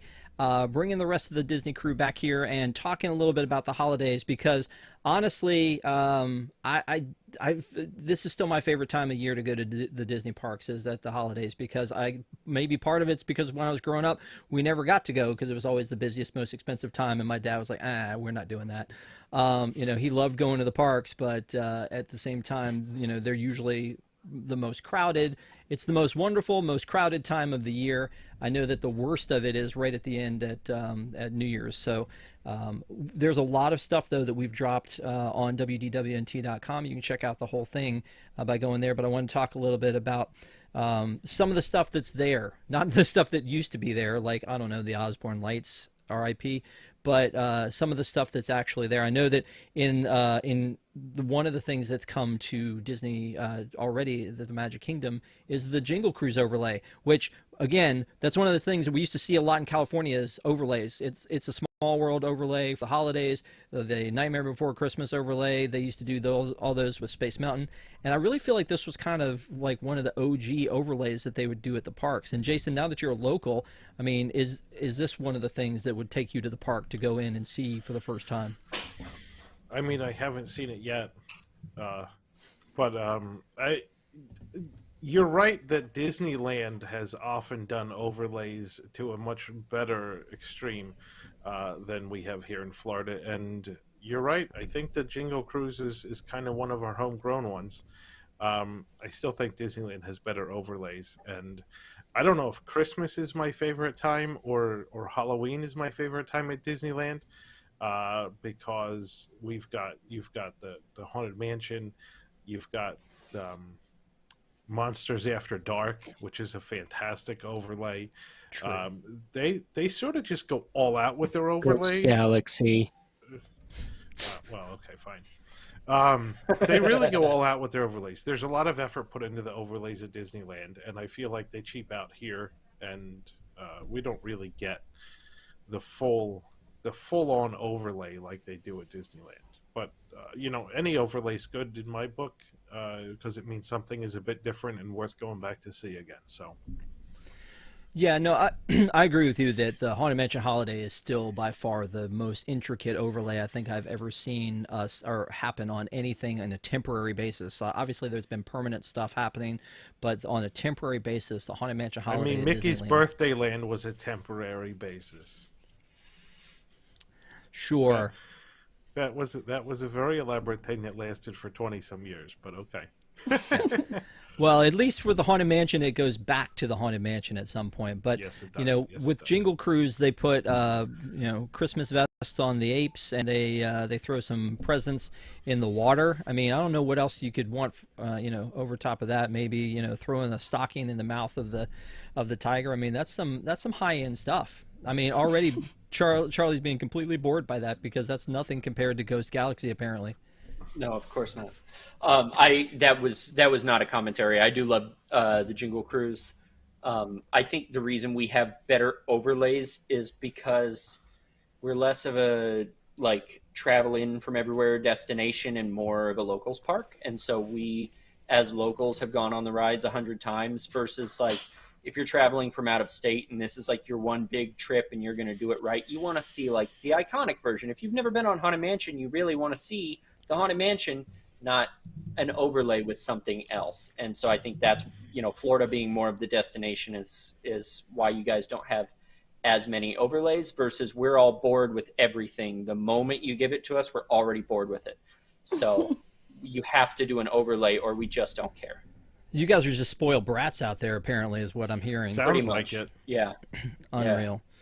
Although, I think people wouldn't mind if you did an overlay of rides like that the vacationers aren't going to go on anyway. Mm-hmm. Right? There's enough rides here that no one goes on. Like the Mark Twain Riverboat, for example. People that come here on vacation don't go on that ride. So if you were going to do an overlay, that'd be great. Mm-hmm. There was a point in time where they ran the Mark Twain during the Halloween parties, and they did like a Halloween storytelling thing, and it was great. It was fantastic. Cool. I loved it. That's a good point. When they I had like that the idea. Tiana overlay on the riverboat, I thought that was really That's right. fun. That's right. Yep. Let's talk about these, because I'm not sure how excited anybody is, other than maybe Desi. You got to get out there and get these for at least one for the gram, right? Like I didn't do it already. Did you do this one? This one, I like did the we just Stitch heard one. about. Oh, you did the I did the Stitch Stitch one. Yeah. This one. Yep. Yeah. Did it. Like you didn't do it already. I mean, do these I'm make? so grateful because I didn't know what these were actually called until we posted that they are step-in photo ops. Now I know that I didn't there's know what a that's what step-in it's called. photo op is, because they've been around for a couple of years, and I never knew that they had an actual name. I know that you used to do them at like Festival of the Arts, because I know they've had a ton of them at Festival of the Arts. Yes, I think that's where a lot of them actually like originated. That was the first of these step-in photo ops I remember anywhere at Walt Disney World. Was Festival of the Arts, and they had some in the Odyssey when they were doing when they were previewing the Epcot upcoming projects. They had some. Yeah, no, I remember that. That was right when I guess Illuminations was ending, right? And they started that whole thing there. I look at these things and I'm like, these are pretty cool. I want to go and get a Christmas card made in them. And I don't mind that I think they're kind of a neat little addition. But usually we see these as like part of the hard-ticketed event, right? Isn't that something that they normally, hey, if you're going to Mickey's Very Merry Christmas Party, then you can use them? Like, do you think that these are here temporarily and they're going to get covered up? Or do you think that we get to use these, freely all year? All season? I think it would be they're free. hard. Yeah. Like they do one has have them been for the there. Halloween parties. But there's been one outside the gate of Animal Kingdom forever. Yeah. That's been there for years and years, and you don't even need to go into the park to use that because it's outside the gate. So I think there's no really good reason why to make these off limits to people. Yeah. No, that makes sense. But I think the ones they did for Halloween, they kind of covered them up during the day. If they weren't part of the Mickey's Not So Scary Halloween party, they covered them up. So I'm hoping that this is just an offering that they include for everybody. I get making that a value and adding things in for those hard ticketed events, but Disneyland especially, most of their holiday stuff happens for everybody, and so it'd be nice for for these to be there. So hopefully that will be the case.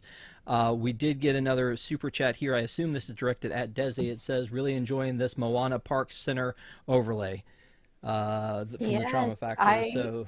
I thought about coming in my Moana outfit and just calling this Moana's Journey of ParksCenter, but I didn't want to overshadow Rob and Jason and Charlie here.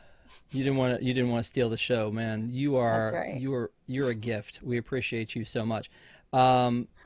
There's one thing here that I wanted to point out, though, as we're talking about these step-ins, as we were talking about here, is that instead what we're seeing in California are magic shots. And nobody I know likes a magic shot more than Charlie. And so here is Charlie. Here is Charlie experiencing just for you all the magic shots, and man, really into it. Like, what? Oh yeah. Like man, leaning hard into it. Yeah. And so do these make a difference in your experience at the parks, Charlie? They do. It feels almost like, especially as a Magic Key holder, like these are exclusive to Magic Key holders, and the Mickey one was anyway.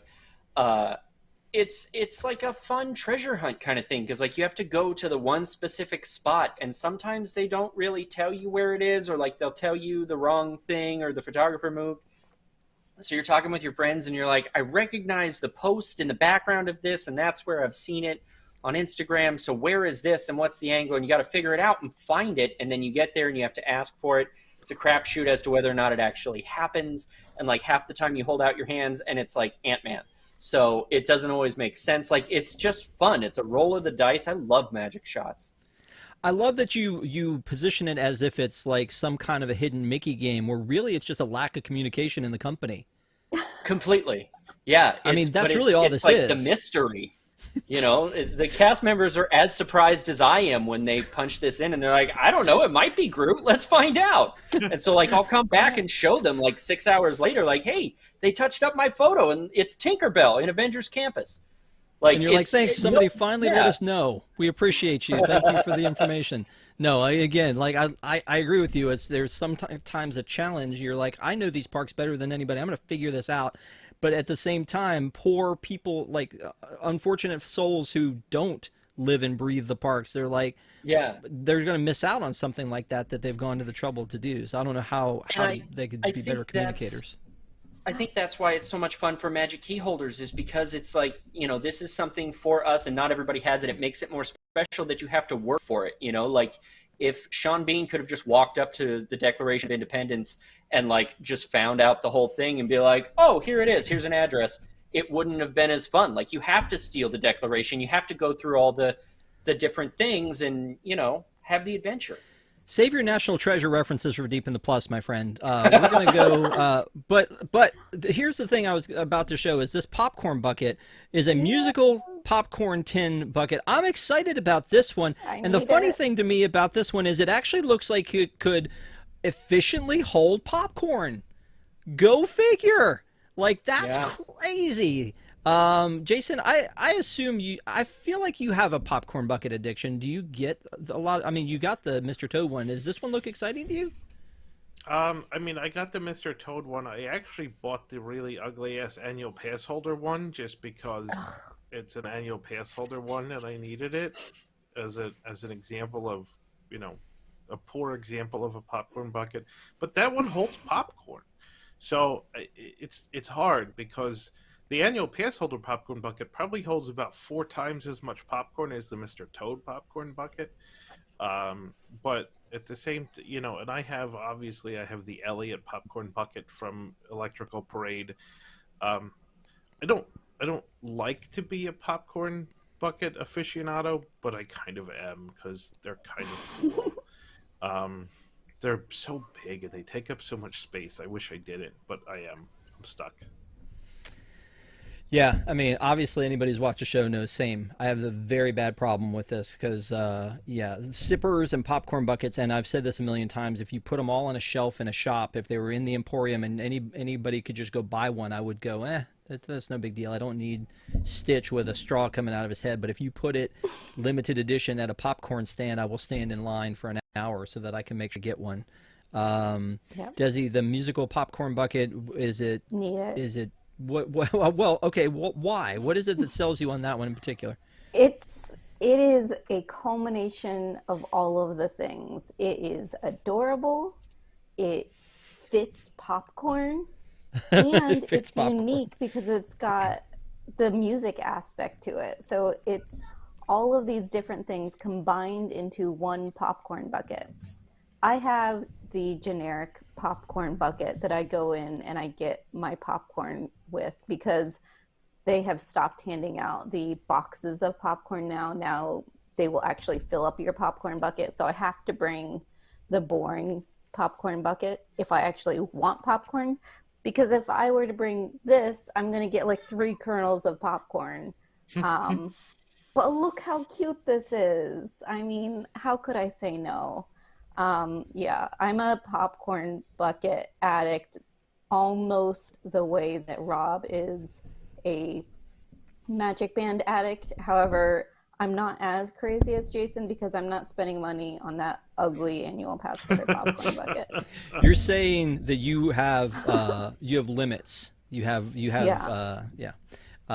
Charlie, by the way, I don't know if you saw earlier on. First of all, Jake just said, wait, there's a Stitch sipper? No, that was just an example, my friend. I'm so sorry. I did not mean to send you down that road. I did not mean to do that, buddy. I know that you were triggered. Your mind has a Google alert for anything when you hear the word Stitch, and I apologize. That's adorable. But I was going to say, Charlie, Jake had dropped in earlier into the chat saying that you're on a slippery slope with Magic Bands. Do you have the same problem when it comes to popcorn buckets and sippers, or no? I don't. I think I've got 1, 2, 3, 4 buckets total. And 2 of those I bought because you're supposed to get the refills with Magic Key. Like this one, you get the refill for like $1. And so it's worth it to me for the $18 to get $1 popcorn the rest of the promotion. So that's worth it for me. I bought the other one for the same reason. That's what I'm more about. Like, I don't really care for the bucket. I just want the discount on all of my future popcorn needs. So if this Christmas one can give me like, free candy cane upgrade to my popcorn or something, or like priority seating to visit Santa, I will buy the popcorn bucket. But beyond that, I don't really care. My popcorn needs. That's not strange at all. I think I spend more money on popcorn than anything else because popcorn and pretzels are the 2 foods that my son will eat. So when we're there, it's every time a bucket of popcorn and a pin pretzel, and we're set for the day. Like, that's the only money I spend on food. So no shawarma? Come on. He won't touch it. He won't try it. Oh. I love it. That must be heartbreaking. He just won't even. It really. I'm like, we're talking about getting rid of him, but no takers yet. Well, just don't disclose the shawarma thing, and you should get some takers. That's what I'm hoping. Yeah. So let's talk about the treats, though, because I think that's a huge part of the holidays for me anyway, and the fact that they have so many. Some of these are exclusive to the holiday party, and some of them will be offered all day long. Here is my white whale as well when we're talking about this, is this freaking bathtub. This bathtub was introduced as like an Uncle Orville like Sunday back when they did the 50th, and I was like, I wanted to get it just for the little tub, and then I thought, oh, it'd be adorable for a new emo. This is an adult man having this conversation with you people, but at the same time, I'm like, I've never got it, and they seem to repurpose it over and over and over again. And this one's for Lock, Shock, and Barrel, which is fantastic because I'm a huge Nightmare fan, and I think that it's like, of course, because that's what they use to go get Santa Claus, right? So this is an awesome looking thing to me. I still don't have one. I'm not sure I want to eat this, especially I don't know, but I may have to go get it and just, I don't know, dump it out so that I can have it, take a couple pictures or something like that. But I mean, there are a lot of these treats that I'm looking at that look phenomenal, and the question is always, Desi, is it just going to be something that looks pretty for Instagram, or is it actually going to taste good? And I don't know if you've tried any of these yet. I haven't tried any yet, but the Jack one is the one that caught my attention because it was peppermint flavored, and I love peppermint, and also my kids are obsessed with Jack, so I feel like they would really like it. Yeah, the bottom right. So maybe, I don't know, haven't made up my mind on which, if any, treats I'm going to buy. And I feel like now with kids, I can't just buy treats doing it for the gram. I have to, like Charlie said, have to get something that they would actually eat. Or maybe get something on purpose that they won't eat so that I can have it all myself. I guess. But I mean, a lot of the foods that they do are for just the visually pleasing. But these donuts that look like wreaths, and the little the churros that look like kind of a Yule log thing. I mean, they really go all out for this stuff. I mean, honestly. But there aren't enough savory snacks for the holidays. It's all sugar. Oh my gosh. And again, I'm here for all of it. I don't know, Jason, are there any treats that they don't do anymore that they used to do around the holidays that you miss, or are you all about just trying new things here? The treats they used to do at the holidays that I miss are the free cookies and hot chocolate. It didn't used to be a big thing where you had to spend $100 to get a couple of treats. They used to give you free cookies and free hot chocolate. And those are the treats that I miss. Yeah, I remember doing that. You're talking about like at the Mickey's Very Merry Christmas Party, when you would go and there used to be, it was just cookies and hot chocolate everywhere. And then there were a couple years where there were like different cookies at each place when you would go around. That year, I challenged my son to go around with me, and I was like, we're going to eat and drink whatever it is. And this one's eggnog and a snickerdoodle, and the next one was, something else. But by the time, for some reason, my kids hate peppermint, which is just, Charlie, that's my reason to disown mine. But they just hate peppermint. And so when we got to that, he kind of lost because we were like going to eat them all. And by the time we got to that, he's like, I can't do peppermint. I'm like, you did eggnog? No problem. You did all these other things. You can't do a peppermint cookie? What is wrong with you? So I had him sit in the corner for a little while and just think about what he had done. But you're right. I mean, that was great when you would go around and try those different cookies at the different spots during the party. But now they've almost made it like, hey, it's a privilege for you to come in and have the opportunity to buy something that the folks can't buy during the day. And I can't remember, I think it was Kamila was talking about that with Star Wars Day, like the hard ticketed event stuff they actually sold during the day, and that actually made her a little angry because she was like, wait a minute, I paid for this hard ticketed event for the Star Wars After Dark at Disneyland, and you're just giving all the, Gen Pop the opportunity to buy these things. So yeah, it's crazy. I just hope they have enough for all of us. Anything else when it comes to the holidays too, obviously the decorations are already going up. That's exciting. They're doing Hanukkah merchandise, which I think is great. But final thing I want to talk about the holidays that I think is unique to Disney World, at least, is all the gingerbread stuff that they do in all of the hotels, all of the resorts, all the different things they have. And they made an announcement of all the different offerings that were happening this year. So we've got, obviously the big one is the Grand Floridian and the life-size gingerbread house. That's kind of cool. But all this gingerbread, I have not seen this. I don't know, Desi, have you gotten to see the life-size giraffe made of gingerbread at the Animal Kingdom? No? No, I haven't. It looks Jason, is that something I'm making up, or is that a thing? I haven't seen it. Maybe you're making it up. Life-size baby gingerbread, life-size baby gingerbread giraffe and baby zebra. So starting on November 23rd. That sounds like a headline from that fake website. WDWNT, yeah, that's where I got it. Yes, that one. Yeah. Yep. Yeah. Man, them and their clickbait, it's horrible. I know. It's terrible. Yeah, it's a problem. But it says that they're coming November 23rd. That's exciting. This thing too, the carousel in Disney's Beach Club Resort. I mean, again, I love being able to go by and see all these things. Yeah, the carousel. Yeah. Yeah. And then, of course, they do this stuff. Charlie, they do something huge gingerbread every year at the Disney's Grand Californian, too, don't they? Yeah. Yeah, like a replica of the hotel. And then there's going to be a replica of the American Adventure in Epcot, too, in gingerbread form. So all of that's very exciting. If you have an opportunity to go during the holidays, don't just keep your exploring to the parks. There's a lot of the stuff that happens at the resort that you should really take a look at and see, because it's pretty exciting to go and see these resorts anyway, but to see them at Christmas time is a whole nother level. I just want to go around quick as we wrap up here and final thoughts about the holidays. Things you're looking forward to, and we'll start at Desi and we'll end at Jason here. So just things either that you usually go and people shouldn't miss when they go for the holidays, or something in particular that you just can't wait to see. Oh my gosh. Just seeing all the decorations is lovely. Yesterday, being able to see them at Magic Kingdom, and it was almost like I forgot that it was Christmas time already, because I'm still stuck on Halloween. But when I walked into the park and I see the giant tree and I see, all of the decor, it really brought Christmas season full, right front and center for me. So made it really exciting. And the other thing that I'm really excited to bring my kids to is all the storytellers this year at Epcot. Cool. Charlie, drop the humbug. Tell me what you're excited to see.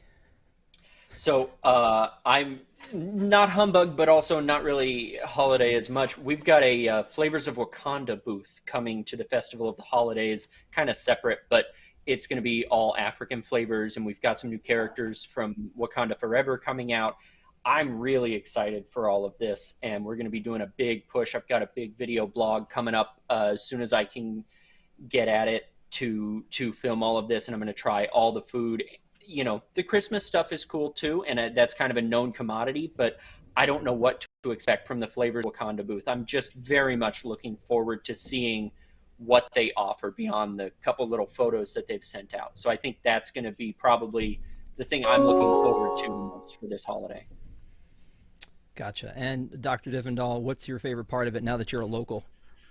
I mean, that's really it. Is I'm gonna have the opportunity to do so much of the holiday stuff here that I could never do in the past. So I'm looking forward to all of it.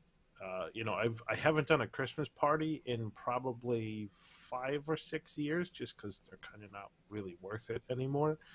But now that I'm here, I'm gonna do one so I can, you know, do some reporting and stuff for WWNT. But I'll be able to go to the storytellers at Epcot. I'll be able to do all the great holiday stuff at Epcot. You know, I probably would have skipped the Jingle Cruise just because I don't like waiting in line for things, but I'll be able to do that. The Jingle Jungle Parade is my favorite, so that's going to be awesome. You know, there's just a ton of stuff. Very cool. Well, again, thank you guys so much for going extra innings with us tonight. I know we had a lot of stuff to cover, but it's been fun. Anytime we get a chance to get Jason on, I like to keep him as far past his bedtime as possible. So, Jason, thank you for being on with us. Yeah, we did it. Again, don't forget to subscribe to WDWNT TV for more great content. We have Deep in the Plus coming up this Wednesday. We're going to talk to Tony from Witch Mountain. Ike Eisenman will actually be with us on Deep in the Plus to talk to us about what it was like to make that movie back in the 70s. And we're very excited to be talking to Ike Eisenman on Deep in the Plus this Wednesday night. Escape to Witch Mountain. Go ahead and do your homework now. I don't know if we've got a boxed in coming up, but I think that we're on hiatus for a couple weeks for News Tonight as Mr. Corliss is in Japan collecting data. It's a fact-finding mission, I'm sure. I'm sure it has nothing to do with the fact that it's Japan, but he's going to be out there taking in the Christmas experiences, seeing Believe, and also checking out Super Nintendo Land at Christmas. So be watching the blog for that kind of stuff. Also, if you have not already, check out carouselproducts.com. A lot of great Disney products that we've put together that we hope you enjoy. And Desi's wearing last year's Gertie Christmas shirt, so flexing a little bit there. Anything else? The only other thing I wanted to say is thank you so much to our WIGS members, our WDWNT Interglobe Society. Thank you guys so much for being members of our WDWNT family. We really appreciate you. If you want to learn more about that, go to patreon.com/WDWNT. Our Patreon group gets a lot of things extra, including a post show. We're going to have a quick post show after this show. There's a post show after News Tonight, and some other goodies. So check it out, patreon.com/WDWNT. So again, thank you so much for being with us on this Sunday night. Hope you guys have an amazing week, and we will see you again next week. Have a great one, guys.